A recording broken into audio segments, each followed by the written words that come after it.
And we are live. All right, we are live. How's everyone doing out there today? How's it going, guys? Yeah, this is great. So we're just moving around. Last week we were in one of our offices, and let's see if You're out of frame now. Okay. Here. Yes, and today we are in one of our conference rooms in our office. So we're doing a little tour here of all the different places to do And the Facebook different lighting. Live. Yeah. What do you guys think? My name is John Gardner. This is my wife and law partner, Radlyn Mendoza, and we are the immigration law firm Gardner and Mendoza. We come to you every week from noon to 1, every Friday from noon to 1. We give you immigration updates, and we like to answer your immigration questions. So if you have immigration questions, post them in Facebook. And I also want to say hi to everybody here joining us from TikTok. If you have questions as well, get them posted, and we're going to get to them.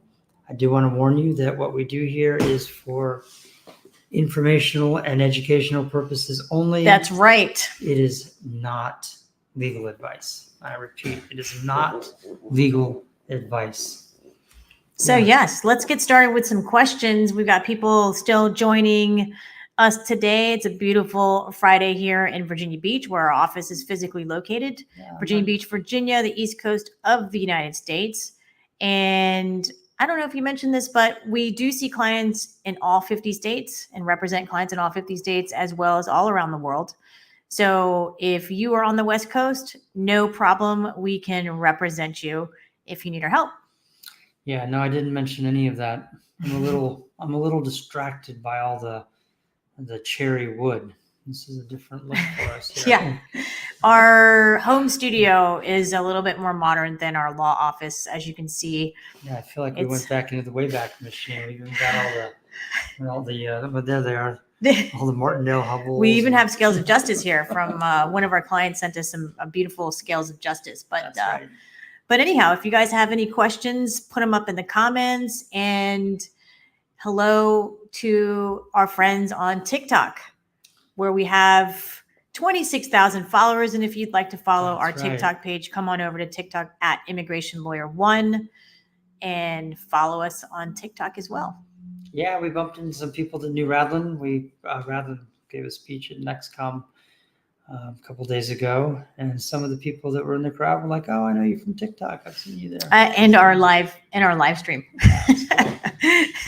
So that was a super fun event, and was really honored to be invited to be the guest speaker at their Immigrant Heritage Month celebration. But let's answer a question. Yeah, what I did want to let everybody on TikTok know is that we answer the questions in the order that they come in, so it doesn't help to spam the TikTok. I learned that expression with all the different questions, with the same question over and over and over again. I mean, I know it's spam is just generally, but that's what it's called if you're just loading your question in TikTok like 100 times. All right, just do it once, do it early, and we'll get to it first, just like immigration service. That's right. That's right. Generally speaking, immigration processes cases first in, first out. So the sooner that you file, the sooner that your case will be processed. So let's grab a question. Okay, we're going to start right over here. We got some people saying hi from California. We got people saying hi from New York. Hello. All right, but the first actual question is, will changing lawyers affect my application?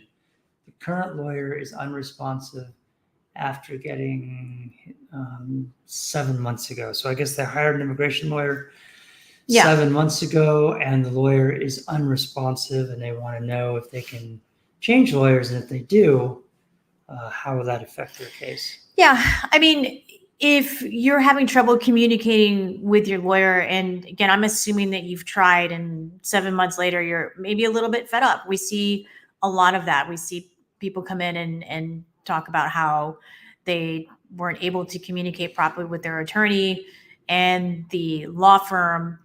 And the question here specifically is, will changing attorneys help? Yes, I believe that changing attorneys help from one who is not communicating with you about your case. And what we see a lot of is you don't know what's going on in your case. You don't know whether something's been filed on your case.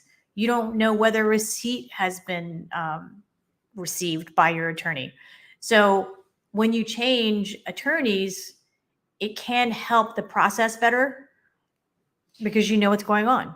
Now, I think that along with that question is, if something already has been filed and I have another attorney, is switching attorneys going to delay my case in any way? And that's probably the hidden question underneath the question.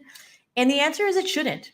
It should not make the case longer if you switch attorneys to one that is going to communicate with you and let you know what's going on. So, yeah, I think the concern was, will I lose the priority date that I had, things like that. And the answer is no. Radlyn's right about that. right. So what the process is let's say you wanted to change your attorney and you hired us to represent you. We would submit something called a G28, notice of attorney representation, and notice of attorney representative, and send that into USCIS or wherever your case may be. And that will notify Immigration Service that you have a new attorney and that they should be sending everything to the new attorney. In addition to submitting the G28, we would also call and make sure that that was received by USCIS after a few weeks of sending that in. So hopefully that answers your question. It was a really good one. Yeah, this is a complaint that we hear a lot from people that are changing attorneys, is that they've had terrible or no communication from their immigration lawyers. Actually, it's true across the board, even in other areas of law, not just immigration. So if there are any lawyers out there listening right now, public service announcement to my fellow colleagues: communicate with your clients. All right, they want to know what's going on in their case. Just keep in touch. Hey, right? and look, we're not on some high horse, but a lot of times when we have seen that if an attorney is not communicating with you, it means that they have too many cases. I mean, that's generally what it means. And we are speaking from experience, right? I mean, when we first started our law practice, when we had kind of no idea how to manage a law firm because brand new, I mean, we were lawyers. And we took on sometimes periods of time in those initial years, too many cases, too many clients. And that can impact the communication. We are very selective about who can become our client, and we want it to be the right fit. We don't just represent anyone that walks in the door. We want it to be a good fit. We want clients who are like us, right? They want their case to be done. They're proactive. They get us the documents. They want success, and they want it to be done in a reasonable time, if not a little faster than everyone else who drags their feet. And so that could be a symptom of the main problem of an attorney's office just taking way too many clients. Yeah, they're just signing you up and tossing you in a bin and don't have any way to communicate. And we really pride ourselves on staying in touch with our clients. I will also caution you out there that in addition to maybe a lawyer that just is taking on more cases than they can handle, the other reason for really bad communication could be not knowing the answer to any of the questions that you're asking. And so they just are, it's always the file that they don't want to get back to you because they just don't know what they're doing. So I'd be careful there as well. If you're getting terrible communication, you may be dealing with somebody who's just trying to figure out what they're doing. I mean, we should like lawyers who don't communicate well, because they turn into their clients, turn into our clients. We have many clients that we have acquired because people just like this have left their attorneys because of lack of communication. That is true, but I still don't love it, because I even people that aren't our clients, I want to make sure that their cases are getting handled correctly and that they're not having so much stress about it. Right. Okay. So yes, thank you for that question. Yeah, and guys, we're doing something a little bit different in our comments here on Facebook. So if you'd like to subscribe and follow our Facebook page, if there's a question, we are going to put in the comments when the question was asked, at what minute. That way you don't have to go through the whole video. I know you want to watch us for a whole hour, but you don't have to go through the whole video. You can see where the question was asked in minute 410 and answered. So I don't have any questions here on Facebook. All right, Bad Boy wants to know, Bad boy. If we know, my in-laws have filed an I-130 F3 category in October of 2015. Do you know when it will be processed? We live in the UK. They live in the UK. 2015 F3. Mm-hmm. I'm going to look up the visa bulletin for bad boy. I'm not sure how I feel about that. But All right. for those of you who just joined, I said I don't know how I feel about that because we're married. I don't know if you heard that at the beginning. Did you say that at the beginning? I did. Okay. So F3, when was it filed? It was filed October 2015. 2015. Okay. So guys, if you're wanting to know when your visa is going to be available, what you need to look at is the current month's visa bulletin. So I'm looking at August of 2023, and the third preference category, which is what Bad Boy said that he's in, or his wife is in, or husband, they are processing cases filed on or before March 1st of 2010. And so if Bad Boy's case was filed in 2015, the visa is not yet available. And roughly, and again, we check this every single month. We check this multiple times a month for our clients. Roughly, it'll take about 5 more years before a visa is going to be available for Bad Boy's family's case. So hopefully that helps. That's just kind of generally speaking. Bad Boy, go check out the visa bulletin yourself. Right. And watch it every single month and see how the visas become available. They retrogress, they move forward, they move backwards. And, it's hang in there. It can be a confusing concept, but just picture somebody, they're went to work today and they're getting the next file that they're going to work on, and they take it out, and it was filed in 2010. Right. And they're opening the 2010 document today. So you can see they're not going to get to the 2015 document until 5 years from now. Right. Roughly. They'll be roughly, if the current schedule stays, that's what they'll be opening. All right. Right. All right. Fantastic question. Yeah. Let me pull up Michael. Look, Michael is back. He says, hello, all. Long time no speak. After 18 long months, we finally got our interview. Hooray. Mm-hmm. Dome of God, right? That's right. The rock there. The Rock of God. What is it called again? I've seen it. Oh, yeah. Okay, Michael, can you again tell us what that is? I have seen it because I was in Jerusalem in November, so I've seen it. But I didn't go to it. I just saw it from a distance. Dome of Rock. Dome of Rock. Dome of Rock. Okay. And we also learned recently that we were in Munich over the summer that the main church in Munich, the 2 domes, the onion domes on the top, are tributes to the Dome of Rock. So yes, that's right. You read that. Mm-hmm. See, John remembers. He loves history. Michael's like, yeah, you guys never get that right. Every time I come on with the Dome of Rock behind me, like, what is it again? The God of Rock. Anyway, congratulations, Michael. That's very, very, very exciting. Thanks for popping in. Yeah. And Michael is a longtime viewer of our live stream. All right. Next question. You're next. All right. Do they charge to get a biometrics with the application of the I-130? Do they charge to get biometrics with applications of I-130? So if we were talking about an I-130 petition filed and your relative is abroad, there's not going to be any biometrics that are going to be added to the I-130 petition fee of $535. If you are concurrently filing with, say, the I-45, the green card application, and your relative is here in the United States, then there is going to be a biometrics fee, but it's going to be for the I-45, the green card application, but not for the I-130. Hopefully that helps. But down the road, you are going to have to pay additional fees at the National Visa Center. Right now, it's $445. And those are additional fees. All right. There you go, Roxy. There's your answer. Okay, was this Yeah. was this the 2015? No. Sorry, that No. was from.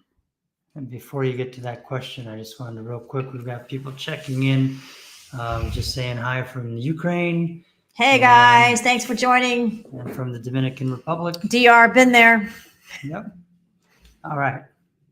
Okay, so this question is from Zenny, and she says that the F2B preference category, F2B preference was filed by May of 2015.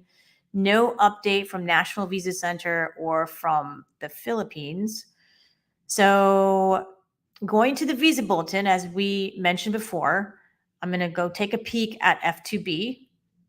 Dates for filing 20 F2B Philippines. Go over here. This was filed, what'd she say? 2015? 2015. Okay, so we're looking at the visa bulletin. Right now, August 2023 visa bulletin shows that visas are available for those who have filed on with priority dates on or before October 1st of 2013. So 2015 has not been reached yet, according to this month's visa bulletin. Again, guys, check your visa bulletin every single month to see how it's moving. Zenny, what would happen here is once a visa is available or getting very close to it, National Visa Center will reach out to you, but they have not reached the priority date yet of May 2015, according to the August 2023 visa bulletin. Hope that helps. Beautiful family, by the way. I like that. Love the photo. All right. Evelina says hello. Hello, Miss Evelina. How are you? We missed you too. I hope everything's going well with you and your mom and family. Absolutely. It's hot in this office. It's a little warm. Yeah. Yeah, I just prefer our studio. The studio, yeah. Our studio from 2020. We've changed our studios a lot. Right. But for those of you just joining us, we normally are in our studio when we do these Facebook Lives, and the last few weeks we've been trying out various spots in our office, our physical office. Today we're in one of our conference rooms, one of our old original conference rooms. This conference room makes us look like we're 75-year-old. Okay, you know what? I'm this is the way I'm gonna just zip my lips. Right. If you remember any of the old episodes of LA Law or something. In any event, we're just don't mind us. Okay. Don't mind us. We just need to redo our conference room is basically what we're saying. Guys, what do you think? We should redo our conference room, right? It's a little bit 1990s. Yeah, I don't know. Weigh and let us know. Maybe y'all think it's like that's what you think. Cherry wood. It's real wood, guys. It's that's what lawyers should have, right? Real solid. Our doors are like that too. All the doors in here. Mm-hmm. Anyway, maybe one day we'll walk around and give you guys a tour. All right. Let's move on. So Miss Evelina wants to know when Citizenship Days have not picked a date for this year. American Immigration Lawyers Association is trying to coordinate Citizenship Day for nationwide in September. We are unfortunately not going to be able to join that particular Citizenship Day because September is just not a good time for us. So we're looking at Miss Evelina either November or February for my birthday. So one of those months, and November is really kind of sneaking up on us too, right? Indeed. But if nothing happens in February, so doesn't it seem like a good time to have Citizenship Day? Evelina, we would love to have you. I know that you want to volunteer for that, and we would love to have you. All right. Lo over here checked in early, and I'm going to add something. I'm assuming she's a permanent resident. She says, I'm going to be 5 years in October. Is it okay to file for my citizenship, or do I have to wait for it? Okay. So I'm assuming she means she's been an LPR, will have been an LPR for 5 years in October. So lawful permanent residents who have been a permanent resident for 5 years can apply for U.S. citizenship, and Lo is going to be 5 years as a lawful permanent resident in October. and you can file 90 days early. You can file your naturalization application 90 days early. So we are within that striking distance, right? August, September, Mhm. October. Yeah, we're within the 90 days. So yeah, you can go ahead and file it. All right. Green light low. However, not legal advice. It's Okay. not legal advice. So We're not saying you should file. We're saying what that the rule is we're right saying now. what the Yeah. rule is about when you can file. Now Okay. there are some, so the reason that we keep emphasizing this is not legal advice. Now, what if Lowe just said, "Oh, they said I can file it because 9 days." But what if Lowe was ineligible for U.S. citizenship for some other reason? What if she had a reckless driving ticket and was still on probation for that? Then she would file her naturalization application.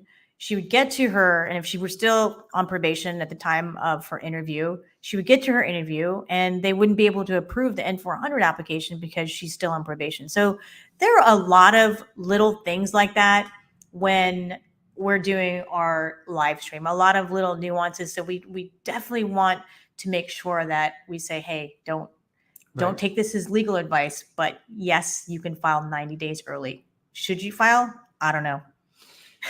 Right. Although I did just tell her to go ahead and file. Well, you Let said me just she's say, eligible. you're eligible to file if we're just talking about the time period as to when to file.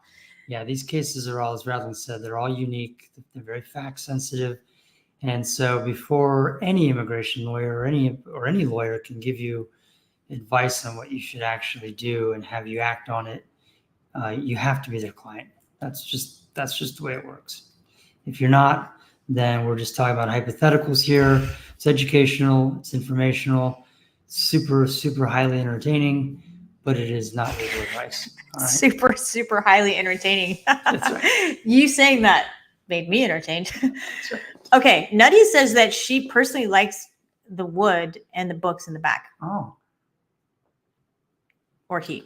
Okay. Okay. Well, see, that's what I Yeah. thought that could be the case. Kind of 'cause I mean, giving lawyer vibes. it's a law firm, so I mean, when we created this conference room, we obviously also thought it was nice because we made it, but it's 10 years later now, and Mhm. we're just wondering whether we need a redo. Okay, but thank you for your feedback, Nutty, and I'm going to answer your question now.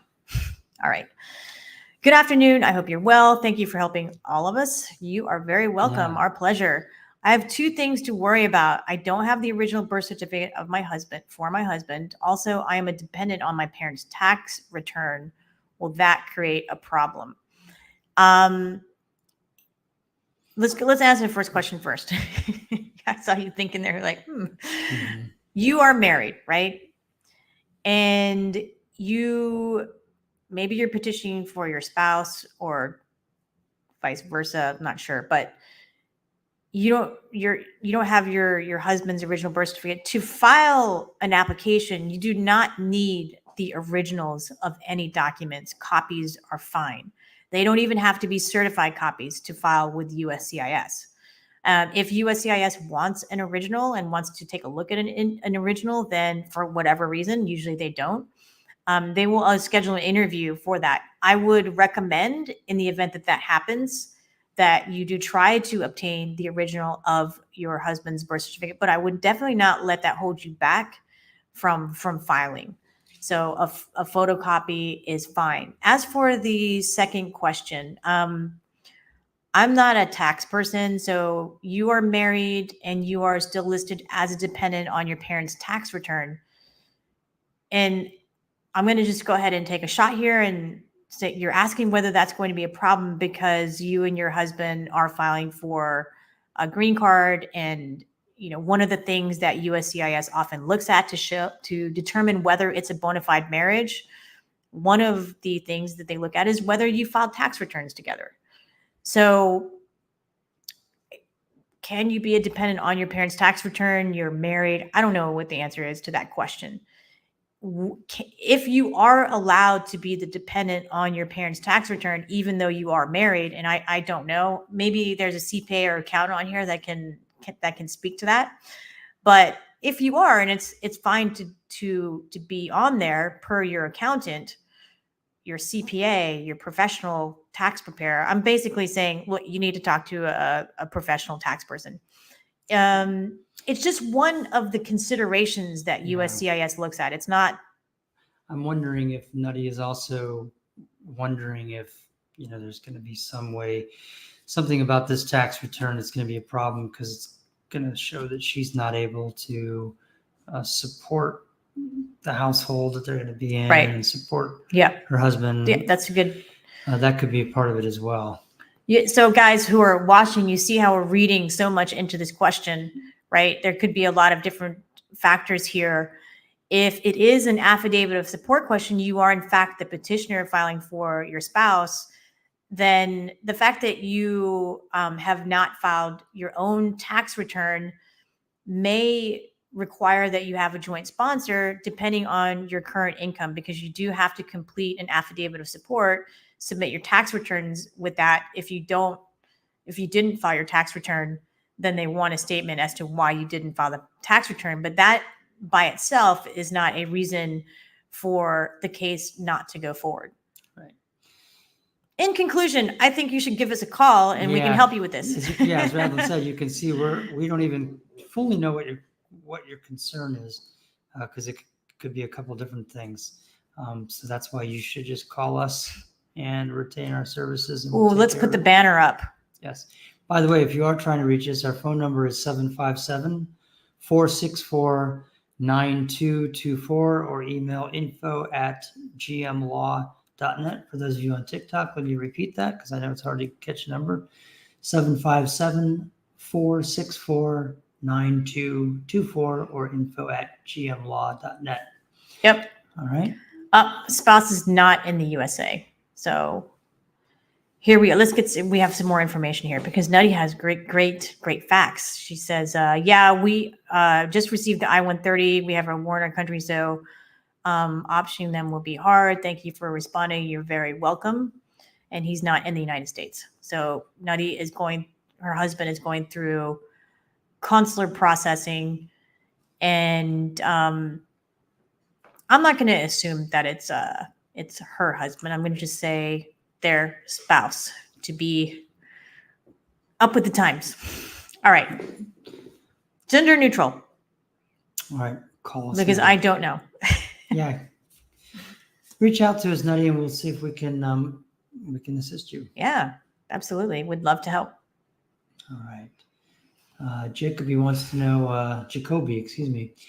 Do you know what the timeline is for the CR1 visa at this time?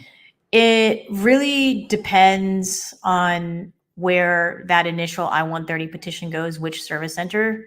So the last time I checked, it can range anywhere just to get that initial petition filed is 10 and a half to, I'm sorry, not filed, but approved 10 and a half to over 16 and a half months. So that's just the first part. Then you have to go through National Visa Center processing, which is a couple of months. And then of course, we all know about the backlog for interviews at the National Visa Center. We've talked about that for over a year now. Massive backlog there. And a lot of people are waiting after they're done with National Visa Center, after they're documentarily qualified at the National Visa Center, waiting for an interview. So something that previously pre-COVID took just a couple of months to schedule interviews, now taking even years to schedule an interview. So the one thing I can say, Jacoby, is to hang in there, keep the lines of communication open, and hang in there and try to be patient. All right. All right. I don't have any questions over here. Do you have any over on TikTok? I do indeed. Let's just load those TikTok questions up. I will move on to Charlotte, who wants to know, can a permanent resident petition for a fiance? We're not yet married, but have plans to get married in the future. No. Lawful permanent residents cannot petition for fiancés. Only U.S. citizens can file the fiancé visa petition for their fiancés. That's the I-129F. And interestingly enough, I made a TikTok about this, and it's one of the TikToks that I have the most comments that tells that is just like, you have no idea what you're talking about. But I swear, if you're a lawful permanent resident, do not file an I-129F for your fiance because it will get denied. Two options here. You can go ahead and get married, and as a lawful permanent resident, you can file the I-130 petition for alien relative for your spouse. Lawful permanent residents, as a refresher, can petition for their spouses and unmarried children. So if you're a lawful permanent resident and you have a 40-year-old son or daughter and they're unmarried, you can petition for them. They do not have to be under the age of 21.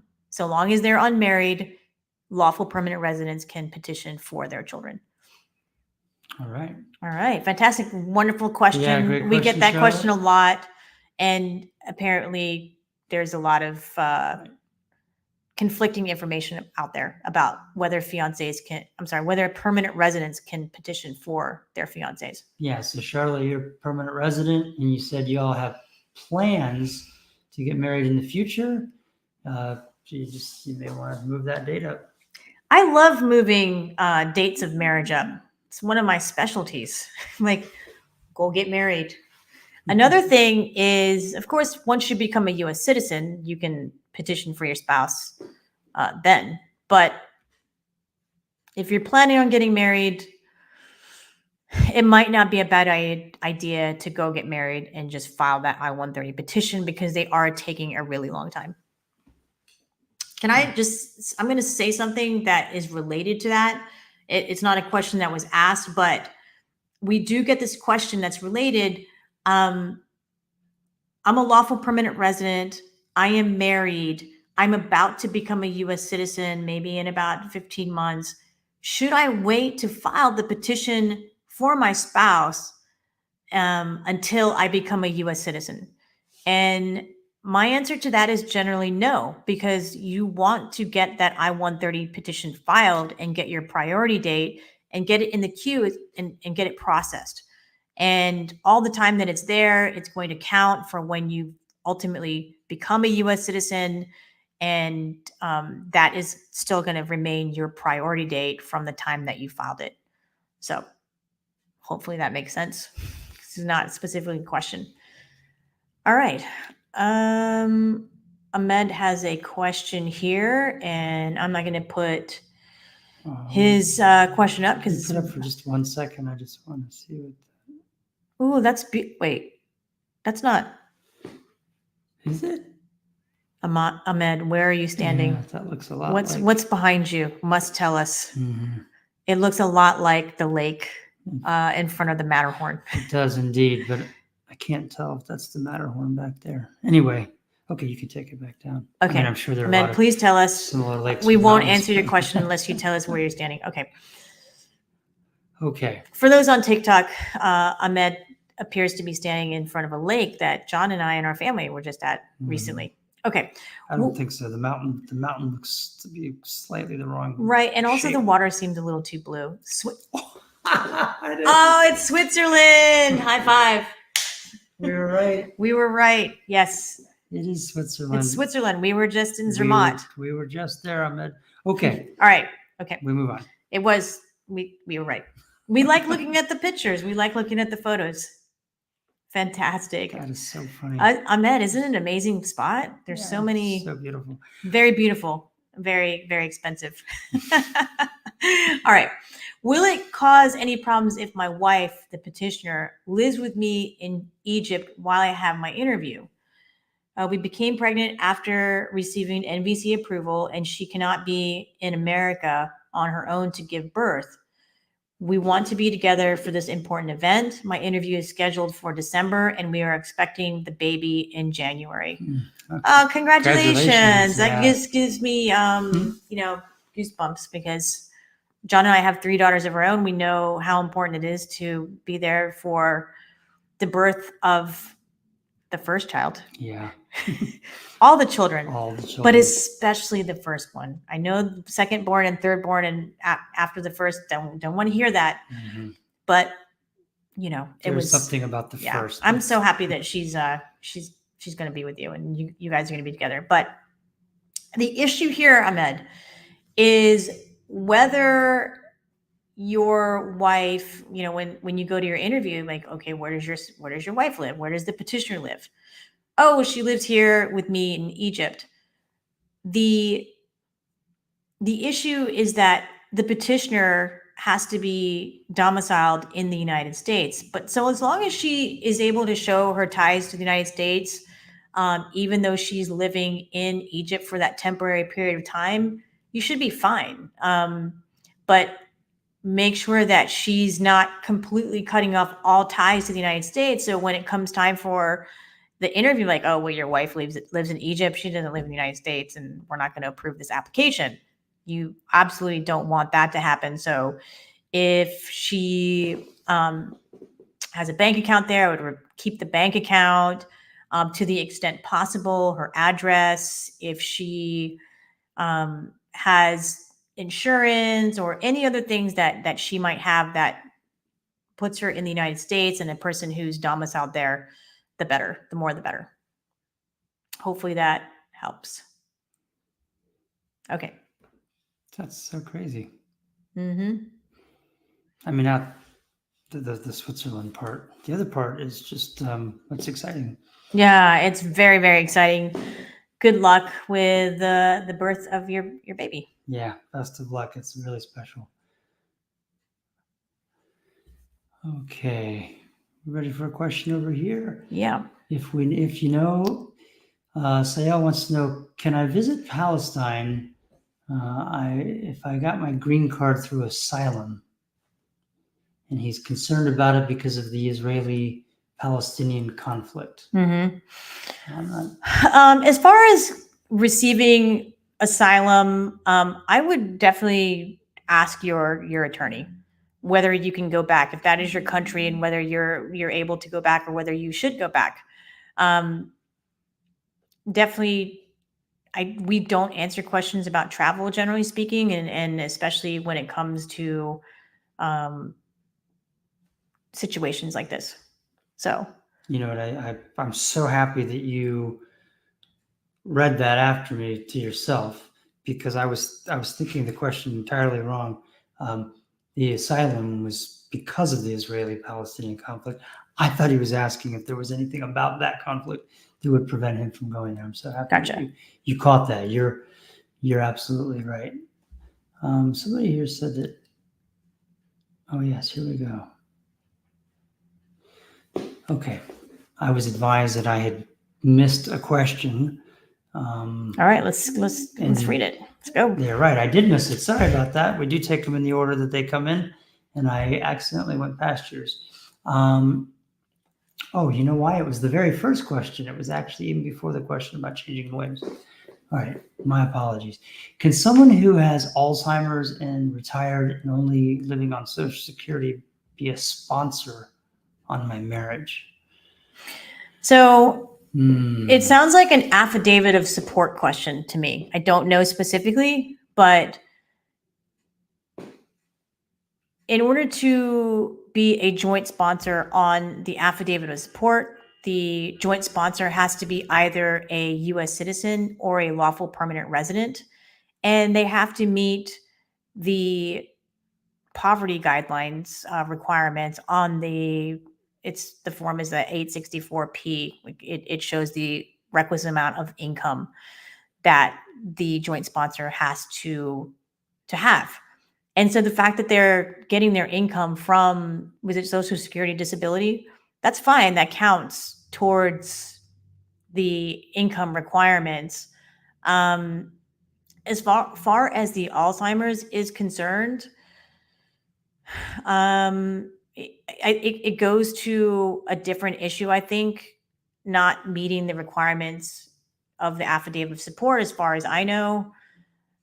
Well, that's not an issue that I've ever had. Like, can a person who has Alzheimer's sign an affidavit of support? I think that it goes to it's under contract law, but not really an immigration issue. I mean, if your friend signs an affidavit of support and your friend qualifies in every way, USCIS is not going to go back and say, I wonder if this person was legally competent Yeah. and able to sign the affidavit of support. That it's just not going to come to that. Right. And I know that people who have Alzheimer's can have periods where they are well aware of what they're doing and what's going on. So that I believe that goes to kind of like contract law. Yeah, I was thinking the same thing. Whether he would have capacity to. Capacity, right? But you're right. As a practical matter, I mean, when would it come up? Right. And we're not even saying, she's not even saying, hey, he doesn't have capacity. He just has Alzheimer's. Right. And yeah, that's true. I mean, there's very, very huge differences between, early stages Alzheimer's and advanced Alzheimer's. Right. And so, but if he meets the requirements, he's a U.S. citizen or lawful permanent resident in the United States, and he also meets the income requirements, then on the face of that document, he's going to be eligible. The Alzheimer's issue is not something that is even necessarily going to come up. I'm not saying that it's not going to be a problem, right? If your joint sponsor passes away, then you're going to have to find another joint sponsor. I hope that doesn't happen to your friend, but these are some other considerations. Hopefully that answers your question. And thanks for being the first one to ask the question. And we're very sorry that we missed it. Sorry. He was or she was the very first question, and somehow I missed it and jumped right to the person who was asking about changing lawyers. Okay. Gotcha. Okay. So Meet says retrogression for I-485 adjustment of status for LPR spouses. My wife is a lawful permanent resident. I'm on F1. I received my EAD last week. That's awesome. Congratulations on that. Waiting for the I-130, I-31, and I-45, sent in medical RFE 50 days before. Dates for filing, final action dates. Wife's an LPR, right?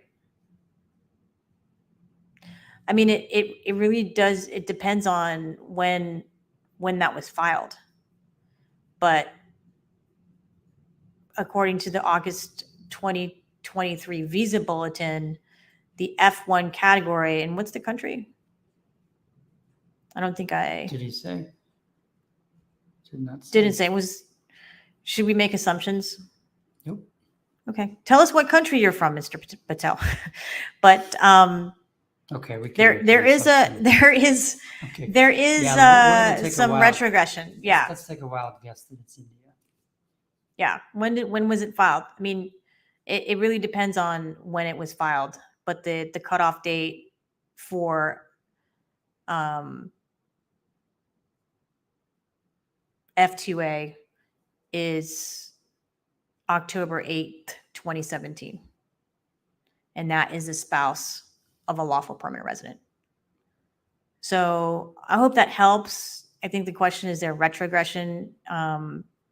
It's definitely backlogged for sure. I mean, not backlogged. It is retrogression. Yes, all right. I think he's saying yes, it was India. He said yes, thank you. Okay. All right. Okay, I think you're up for a question. Up over here. Cha-Cha wants to know, can an undocumented person travel state to state on a state ID? State to state on a state ID. I'm not sure what you mean, Cha-Cha. I mean, traveling on an airplane, like going through TSA with their state ID. I don't think Real ID is Real ID is not in effect right now. Can you? Yes. Well, should you? I mean, if you're not flying, first of all, if you're not flying, if you're just driving from state to state, then yeah, I mean, absolutely, that's pretty much a non-issue. I agree with Radlyn. If you're getting on a plane, I mean, look, you have a slightly different. You're going to have 100 lawyers give you not 100 different answers, but half of them are going to say travel, and half of them are going to say don't risk it. I personally am in the no travel camp, but that's just. I'm personally in the you have a state ID camp. So what's the state ID that you have? is it a driver's license? I mean, Is it an yeah, right. identification card? Right. I mean, here in Virginia, for example, I can't speak for all states, but in Virginia, we have something called a driver privilege card. And that is not. It's not actually a driver's license. If you're undocumented, you can still get a driving privilege card if you meet certain other requirements. And it is an ID that is issued by the Commonwealth of Virginia. It's a government ID issued by our state, and so it's valid. But would we recommend that our clients travel on a driver privilege card? No, we wouldn't. We wouldn't. If a TSA agent happens to know that the only reason you would have a driving privilege card rather than a license is because of some immigration issue, then there's the red flag for them right there. So at your own risk. At your own risk, not legal advice. Yeah, I mean, if it's a state driver's license and you validly received the state driver's license, then I think I'm just no comment. I'm no comment. We're not giving advice to you, No, sir or ma'am. We're no comment. We're no comment. Yeah. At your own risk. The only advice I would give you, and it's not legal advice, it's just personal advice. If it's just one state over or two states over, I would just drive. All right. I mean, going from New York to California. And if you don't have a driver's license, then I would have someone drive you. Oh yeah, thanks. That's a good point. Right. I would just get a ride with a friend. All right. Okay. Permanent resident over 40 years now, lost the green card, filed the I-90 and was accepted with test of me biometrics just done. Then I filed an N-400. It was rejected for section 316, 319A, makes no sense. Dumont, I'm so sorry to hear that your N-400 was rejected. I'm also perplexed. So if you want to take another shot at that and you want some assistance, we'd be happy to take a look at it and assist you with that. All right. Do you want to grab another question? Yeah, here's why is the F2A taking so long for approval? Why is the I-130 petition for the spouse or the unmarried child of a lawful permanent resident taking so long? That's the question, right? And I'm going to say, I don't know. That's why I love the question. I don't know why it's taking so. Well, I mean, we're not talking about, well, let me just say that generally speaking, the immediate relatives of U.S. citizens are going to be given priority. They're faster, right? I mean, if you look at the processing times for an I-130 for immediate relatives of U.S. citizens, that's the parents, spouses, and unmarried children under the age of 21, then they're generally faster processing times. You look at LPR spouses, they're 2 years to approve an I-130, 2-3 years. They're not the top priority. I mean, they're a little bit lower down on the rung. And the reason it's taking so long is because we have a pretty large, backlog issue, just generally speaking, post-COVID. And USCIS, I know, has been trying to hire since last year. I don't really know how that's going, but I understand that it's not going great. So all of this combination of factors is why F2A category, which is the I-130 petition, right, for the spouses and unmarried children under 21 of lawful permanent residents is slower. All right. So Tefani from YouTube. I don't know what that image is, but my uncle went to the citizenship test. He was told he passed the test, but they needed the disposition papers. He sent them to the address. They asked him to send it. Then he got another interview. Interesting. He went to the interview, but then they failed him because he did not take the papers to them. He did mail them to them like he was told. Should he just reapply again? Defani, I'm not sure.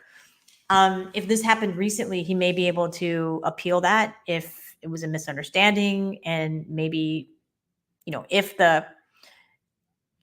USCIS lost the initial mailing and he has proof that it was mailed in, there could be a potential to win this case at an appeal. So whether he should file again or whether he should appeal, that is definitely a question for an immigration attorney to review his case and see what the best route is. Sometimes we don't reapply, sometimes we appeal it. So let us take a look at it, and we'll give you our opinion about what he should do. I mean, I'm also interested in what the certified dispositions were for as well. So, okay. All right. Let's see. Florida 2023 wants to know, is there's an immigrant fee required for someone entering on a K-1? The immigrant fee of $220, no. The fiance, I mean, you have to pay that at the National Visa Center. So the $265, yes, you do have to pay, but that's not the immigrant fee. Yeah. Mm-hmm. Sorry, I was reading the next. El Bullies has DACA and wants to know, are we still waiting for any sign to be citizens? I'll take that, El. I think that right now we're always hoping for some changes, but anything in the near future, no. All the immigration reform always comes at the beginning of a new administration when everybody's hot and heavy to make some change. It didn't happen again this time around. And I think until we have another election, we won't even hear anyone talking about it, quite frankly. Yeah. Sorry. Yeah. We've been waiting for, we've been practicing for over 24 years now. Yeah. And we've been year after year waiting for the immigration reform that never comes. Jackie has a good question. All right. Jackie says, good noon, attorneys. Is it okay to work in a campground as a work camper in exchange for a site if you don't have a permit to work yet? No monetary involved. It's just an exchange for a free spot. Now, this brings up a good just revisiting of how immigration views work. And work is getting any remuneration. That's such a weird word, right? Getting any remuneration. I'm glad you used it though, because of the wood and the books. Remuneration for anything that you do. So if you are working, volunteering, in exchange for this volunteering, you're actually getting a free campsite. You are working in the eyes of immigration, generally speaking. Right. So you're getting something of value in exchange for something of value, right? Right. And so, I mean, it depends on what status you're in too, right? I mean, are you on a tourist visa right now? Are you applying for a green card based on, marriage to a U.S. citizen? And these are factors that go into this. Let's just say you're applying for your green card and you're worried that, and it's based on marriage to a U.S. citizen, you're worried that, oh gosh, I'm going to, I'm volunteering, and in exchange, I'm getting this free campsite. Generally speaking, the unauthorized work is forgiven if you are the immediate relative of a U.S. citizen. So it may not impact, but I'm also not saying for you to do it. And I'm not saying, again, it just depends, and it depends also on your comfort level. I mean, if you're on a tourist visa, I wouldn't do it. I love this good noon attorneys. I'm gonna have to use that in the future. I love that. It's not a good morning. It's not a good afternoon. It's a good noon. It is a good noon. That's great. Okay. All right. No Dumont says, awesome. Thanks. I'll call your office. Fantastic. Look forward to that. But a great question, Jackie.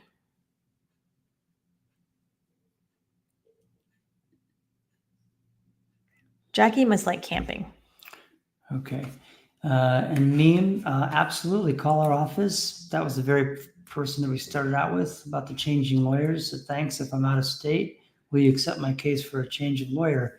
Yes. And we say this every week. Immigration law is federal law, so we can represent people in any of the states of the United States and anywhere in the world for that matter if they're seeking assistance with U.S. immigration law. In fact, we have clients all over the country. And all over the world as well. So yes, Meme, please call us 757-464-9224 and we can evaluate your case and see if it's a good fit for us to take over as your attorney. Absolutely. We would love to help. So, Michaela, hi attorneys, can my U.S. citizen mom adopt her grandchildren so she can file a petition for them? Because my sister is over age and married in the Philippines, so if she files for them, it's going to take more than 20 years. There are some very specific requirements, Michaela, for a relative to, petition for their relatives, like under this particular scenario where there is an adoption. And so your mom would have to show that she has lived with those children. These children have to be under the age of 16. And we also have to show that mom has had legal custody for 2 years before filing that petition. So legal custody and adoption, final adoption, 2 years. Physically living with the children, 2 years. And children under the age of 16 at the time of filing that petition. I'm sorry, no, not at the time of filing the petition, at the time of adoption, my bad. So there are some pretty hefty requirements. And we do have clients who have children that they have adopted. They're either related, a niece, a nephew, and they have to go back to the Philippines periodically to try to get that resident living with that child requirement met. Sometimes it's already met. It's like an aunt who raised the child and then immigrated to the United States. They've already lived with that child for at least the 2 years. So if it seems like mom could meet those requirements, yes, that can be done. It's a tough case, but it can be done. We've done it successfully, and they are actually very, very rewarding cases to do. So, all right. Unfortunately, you want to grab another? One out of time. Just a real quick one over here because Cheryl has been here for a bit. Wants to know, does USCIS ask for an RFE after the case is being reviewed? Do they? Yeah. Can that happen? Sure. Absolutely. Yeah, absolutely. So sure. Yes, case is being reviewed. A request for evidence is not terribly unusual. Yep. Okay. Even if they've reviewed the case, and they can still ask for a request for evidence. They can ask for more than one request for evidence. Right. They can do whatever they want. Yep. All right, guys. It's been an amazing hour of answering questions. You guys had such great questions, and we always want to thank those who asked the questions because your questions and the answers are hopefully helping other people who are watching and who may be watching this a little bit later. But we will see you here next week. That's right. And for those we didn't get your questions, we're sorry. Yep. We will we'll be here again next week. Yeah, you can bring them next Friday, or if you prefer, you can just reach out and contact our office and schedule a consultation. Yeah, if you call, our office is open right now. Obviously, it's 757-464-9224. Till we hear the phones ringing. Okay, everyone. We'll see you next week. Have a great weekend. We'll see you next Friday, all right? Thank you guys so much. Really appreciate you. Appreciate the questions as always. Take care. Bye.